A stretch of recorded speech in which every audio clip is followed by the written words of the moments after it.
Hello students, today we learn about test tube baby. मानव एक सामाजिक प्राणी है।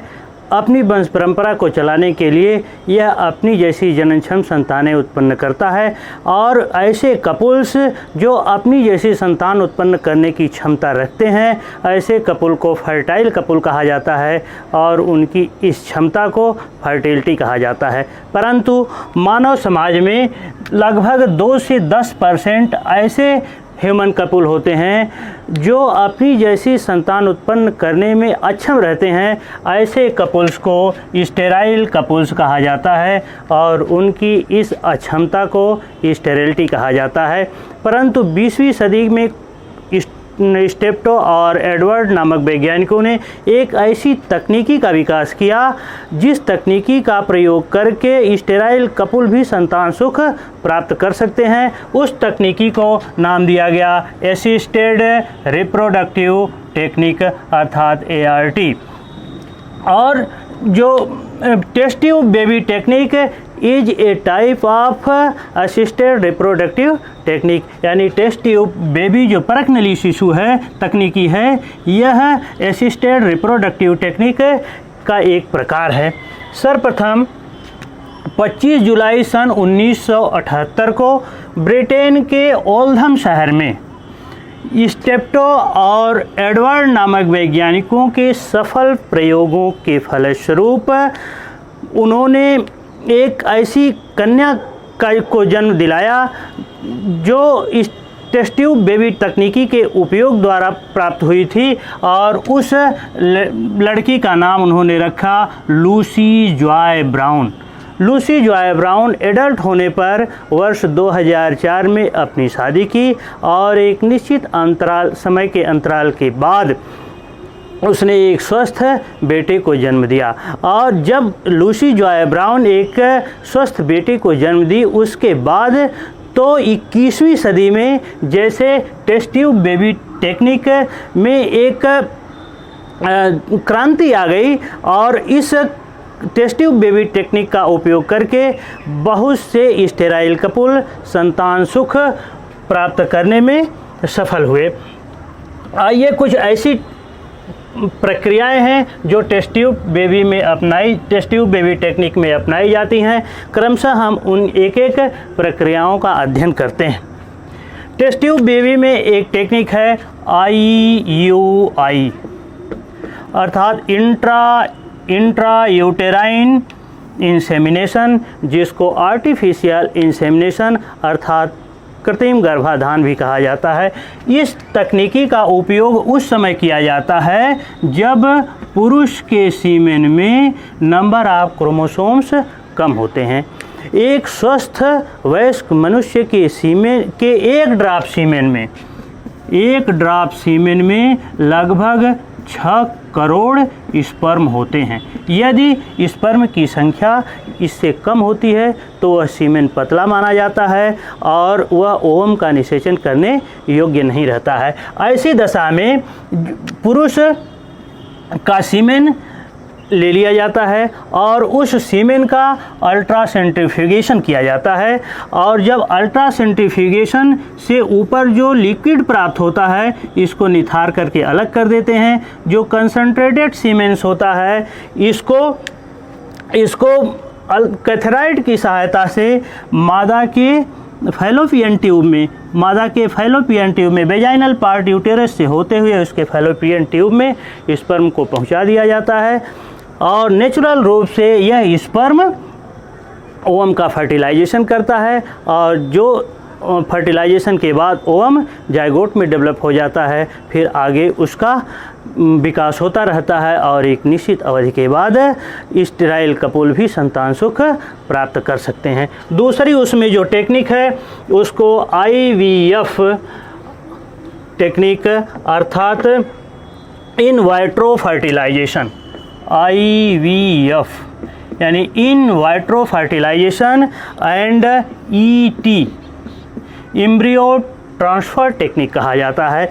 इस इन वाइट्रो फर्टिलाइजेशन में स्पर्म और ओवम का मानव शरीर के बाहर मानव शरीर के तापमान अर्थात 37 डिग्री सेल्सियस तापमान पर इनक्यूबेटर में परखनली शिशु में उसका फर्टिलाइजेशन कराया जाता है और उससे उसको फिर मादा के गर्भाशय में ट्रांसफ़र कर दिया जाता है, जिससे एक संतान प्राप्त होती है। इसीलिए इस टेक्निक को परखनली शिशु कहा जाता है। परखनली शिशु टेक्निक कहा जाता है। इसमें क्या किया जाता है कि सामान्यतः आप जानते हैं कि एक मासिक चक्र में मादा के एक अंडाशय में एक ग्रेफियन फॉलिकल डेवलप होती है और ये जो ग्रेफियन फॉलिकल डेवलप होती है उसमें एक ओवम होता है और इस एक ओवम का एक स्पर्म द्वारा फर्टिलाइजेशन होता है, जिससे एक जाइगोट का निर्माण होता है और वह जाइगोट ही आगे विदलन प्रक्रिया द्वारा एम्ब्रियो का निर्माण करता है, जिससे एक संतान प्राप्त होती है। परंतु इस IVF इन वाइट्रो फर्टिलाइजेशन जो टेस्ट ट्यूब बेबी टेक्निक में क्या किया जाता है कि एक साथ कई ओवम के विकास को प्रेरित किया जाता है, क्योंकि यह एक ऐसी टेक्निक है जिसमें आगे चल कर के ओवम के डिस्ट्रॉय होने के बहुत सारे चांसेज होते हैं। इसलिए कुछ हार्मोन्स की सहायता से, जैसे FSH follicle stimulating hormone, HCG human chorionic gonadotropin hormone और HMG human menopausal gonadotropin hormone की सहायता से फीमेल की ओवरी में एक साथ बहुत सारे ग्रेफियन फॉलिकल्स के विकास को प्रेरित किया जाता है और जब वह बहुत सारे ग्रेफियन फॉलिकल्स डेवलप हो जाती हैं तो उस मादा के वेजाइनल पार्ट और गर्भाशय से तथा फैलोपियन ट्यूब से होते हुए उसको ओवरी के पास ले जाया जाता है और वहाँ सक्शन पंप की सहायता से, यानी जो अल्ट्रासाउंड गाइडेड सक्शन पंप की सहायता से इस ग्रेफियन फॉलिकल से ओवम को शक कर लिया जाता है, ओवम को खींच लिया जाता है। फिर इस ओवम को मानव शरीर के तापमान अर्थात 37 डिग्री सेल्सियस तापमान पर इनक्यूबेटर में लगभग 6 घंटे तक के लिए उसको रख दिया जाता है, उस्माइन के लिए रख दिया जाता है। यह प्रक्रिया ठीक उसी प्रकार से होती है जैसे मुर्गी में अंडे के सेने की प्रक्रिया होती है। फिर जब यह जो सेकेंडरी oocyte ग्रेफियन फॉलिकल से निकाली गई है, यह जब ओवम में परिवर्तित हो जाती है उसके 2 घंटे पहले ही पुरुष के शरीर से कृत्रिम विधि द्वारा सीमेन को निकाल लिया जाता है और इस सीमेन का अल्ट्रा सेंट्रीफ्यूगेशन मशीन में अल्ट्रा सेंट्रीफ्यूगेशन किया जाता है और एक विशेष प्रकार के लिक्विड में, और जब इसका अल्ट्रा सेंट्रीफ्यूगेशन हो जाता है तो जो ऊपर पतला तरल बनता है उसको हटा देते हैं। नीचे जो कंसंट्रेटेड स्पर्म युक्त लिक्विड है उसको लगभग 45 मिनट तक मानव शरीर के तापमान पर एक टेस्ट ट्यूब में इनक्यूबेटर में रख दिया जाता है ताकि उसका कैपेसिटेशन हो सके और वह ओवम के फर्टिलाइजेशन के योग्य हो सके।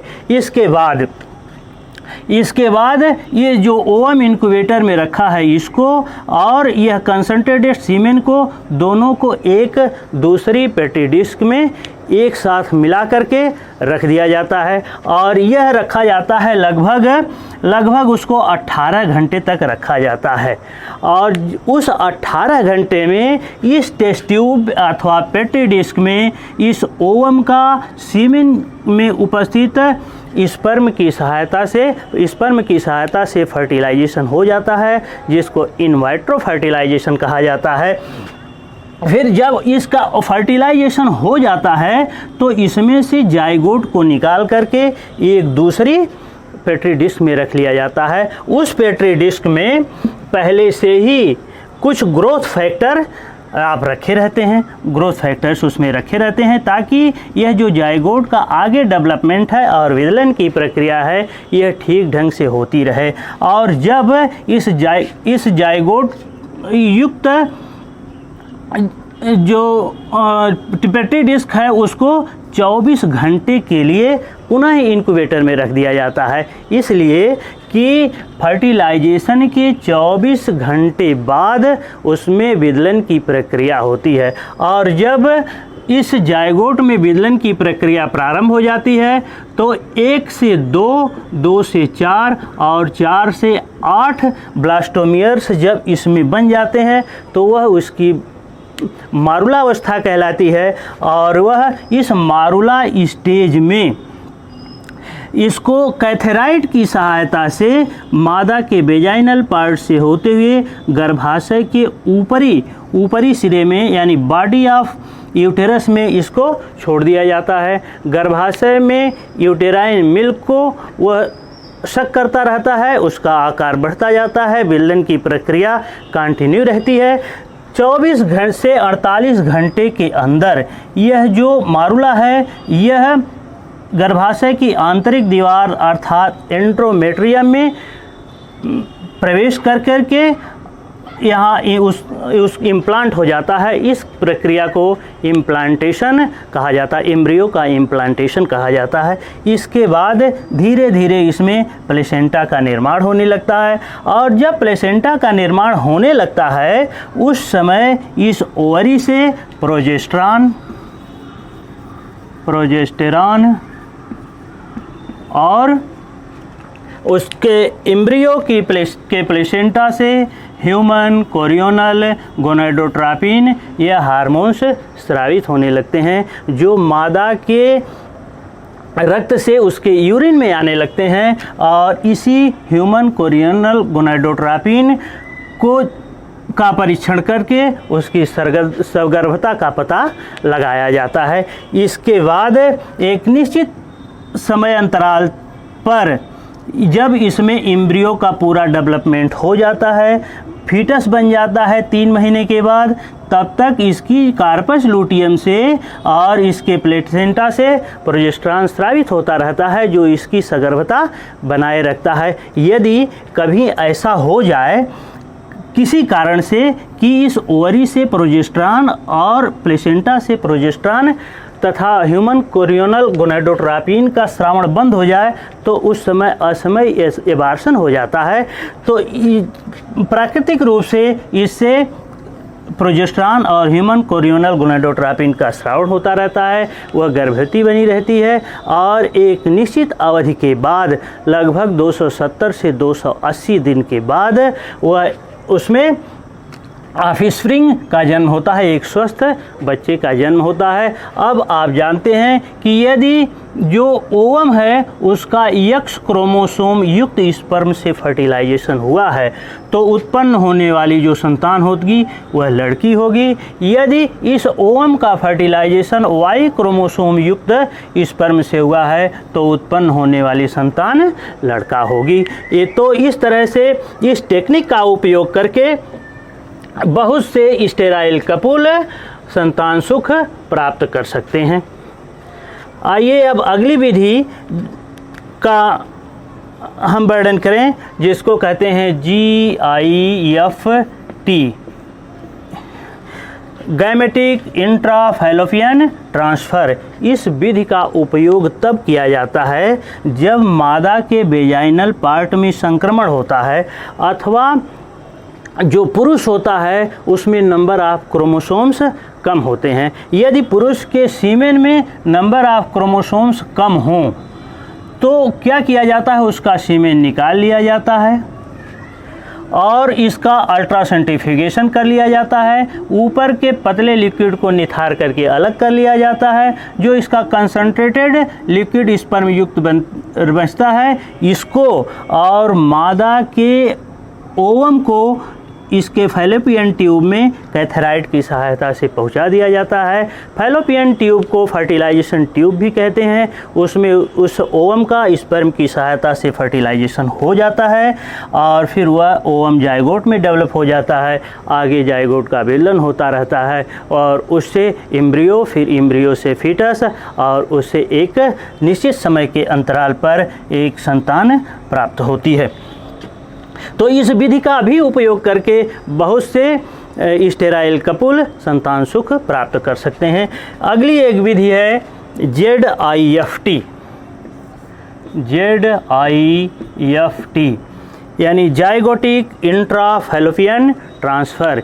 इस विधि में क्या किया जाता है कि जाइगोट को बाहर टेस्ट ट्यूब में इनक्यूबेटर में मानव शरीर के तापमान पर पुरुष के सीमेन और स्त्री के ओवम का इन वाइट्रो फर्टिलाइजेशन करा लिया जाता है। और फिर जब इसमें यह ओवम का फर्टिलाइजेशन स्पर्म की सहायता से हो जाता है तो उस समय ओवम कहलाता है जाइगोट। 24 घंटे इनक्यूबेटर में रखने के बाद इस जाइगोट में विदलन की प्रक्रिया होने लगती है और जब उसमें 8 ब्लास्टोमियर हो जाते हैं, यानी नंबर ऑफ ब्लास्टोमियर्स उस एम्ब्रियो में 8 हो जाते हैं, तो यह इसकी मारुला स्टेज कहलाती है। और मारुला स्टेज में कैथेराइड की सहायता से मादा के वेजाइनल पार्ट से होते हुए इस एम्ब्रियो को 8 सेल्ड ब्लास्टोमियर्स को उसके गर्भाशय में इम्प्लांट करा दिया जाता है और इस तरह से एक निश्चित अवधि के बाद उसे एक संतान प्राप्त होती है।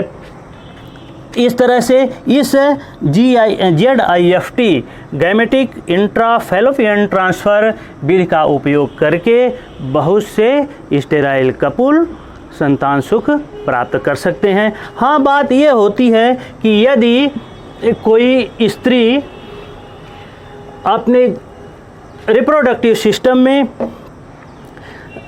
गर्भ धारण न करना चाहती हो तो इसके लिए सरोगेट माँ का उपयोग किया जाता है, सरोगेट मदर का उपयोग किया जाता है। इसके बदले उसको स्टाइपेंड दिया जाता है। इसमें क्या किया जाता है कि यह जो इन वाइट्रो फर्टिलाइजेशन किया जाता है टेस्ट ट्यूब में इनक्यूबेटर में मानव शरीर के तापमान पर, उस 8 सेल्ड ब्लास्टोमियर को दूसरी माँ के गर्भाशय में उसको ट्रांसप्लांट करा दिया जाता है और उसे बदले में स्टाइपेंड दिया जाता है। इस तरह से उस जो स्टेराइल कपुल हैं वह संतान सुख प्राप्त कर सकते हैं। सन 1985 में टेस्ट ट्यूब तकनीकी के अधिक विकास और उसके प्रोत्साहन के लिए एक कॉन्फ्रेंस भी हुई। इसके बाद तो जैसे टेस्ट ट्यूब बेबी टेक्निक में क्रांति ही आ गई और इस तरह से इस टेस्ट ट्यूब बेबी टेक्निक का उपयोग करके बहुत से स्टेराइल कपुल संतान सुख प्राप्त कर सकते हैं। हमने पहले आपको बताया है कि ह्यूमन कम्युनिटी में लगभग 2 से 10% ऐसे कपुल होते हैं जो संतान उत्पन्न करने में अक्षम होते हैं। तो इस तरह से पूरे भारत में इनकी संख्या लगभग 12 करोड़ है। तो इस तरह से ऐसे स्टेराइल कपुल इस टेस्ट ट्यूब बेबी टेक्निक का उपयोग करके संतान सुख प्राप्त कर सकते हैं। तो अब आइए आपको एक बात ये भी बताएं, आपसे एक रिक्वेस्ट करें कि मेरे YouTube चैनल को यदि आप सब्सक्राइब न किए हों और आपको यह वीडियो अच्छा लगा हो तो मेरे YouTube चैनल को आप सब्सक्राइब करें, लाइक करें, शेयर करें अधिक से अधिक और उस पर अच्छे कमेंट लिखें ताकि मेरा हौसला अफजाई हो सके और बेल आइकन दबाना ना भूलें। Thank you.